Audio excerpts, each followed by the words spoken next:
জামাত ইসলামের ইতিহাস হচ্ছে গণতন্ত্র প্রতিষ্ঠার ইতিহাস। জামাত ইসলামীকে আপনারা বারবার অনেক তকমা দিয়েছিলেন, কোন তকমায় জনগণ বিশ্বাস করে নাই। আপনারা বলেছেন আমরা জঙ্গি। জনগণ 12 তারিখের নির্বাচনের মাধ্যমে প্রমাণ করেছে জামাত ইসলামী জঙ্গি সংগঠন নয়, গণতান্ত্রিক নিয়মতান্ত্রিক সাংবিধানিক একটি আন্দোলন এবং সংগঠন। মাননীয় স্পিকার, জামাত ইসলামীর গণতান্ত্রিক ইতিহাস অনেক সময় লাগবে। আপনি যেহেতু আমাকে সময় নির্ধারণ করে দিয়েছেন, আজকে জামাত ইসলামীর ব্যাপারে শুধু এতটুকু বলতে চাই, ভুলে গেলে চলবে না। 1997 সালে দেশনেত্রী বেগম খালেদা জিয়া বৃহত্তর বিরোধী দলের নেতা ছিলেন। চট্টগ্রাম মেডিকেল কলেজে গেলেন, অবরুদ্ধ হয়ে গেল।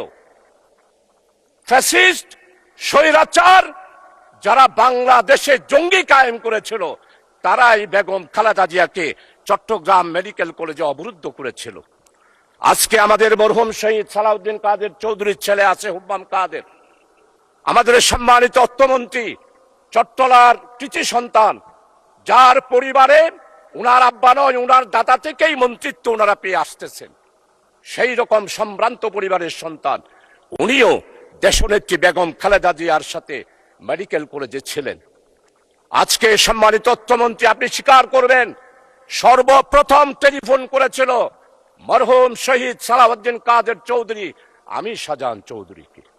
আমি তো জামাত, আমি তো শিবির, কিন্তু সেই দিন আমরা জামাত শিবিরেরা চট্টগ্রাম মেডিকেল কলেজ থেকে দেশনেত্রী বেগম খালেদা জিয়াকে সালাউদ্দিন কাদের চৌধুরীর আহ্বানে জামাত এবং শিবির সেই দিন বেগম খালেদা জিয়াকে আমরা উদ্ধার করেছিলাম।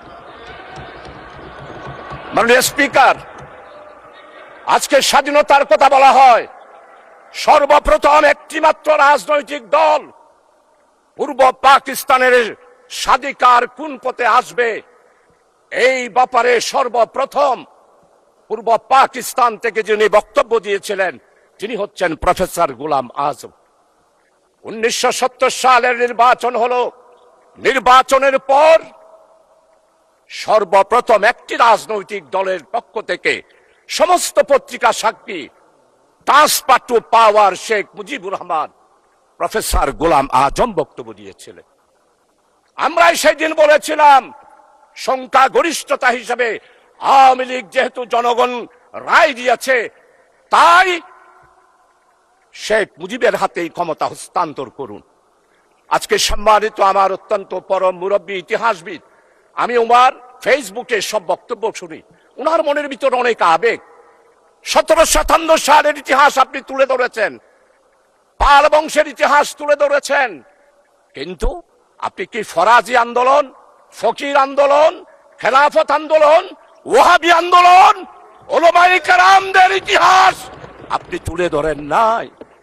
সেই দিন আমাদের খেলাফত আন্দোলন, ওয়াহাবি আন্দোলন, ফকির আন্দোলন, মজলুম আন্দোলন, হাজী শরীয়তুল্লাহর আন্দোলন আপনি যদি তুলে ধরতেন, তাহলেই মনে করতাম আপনি একজন নিরপেক্ষ ব্যক্তি।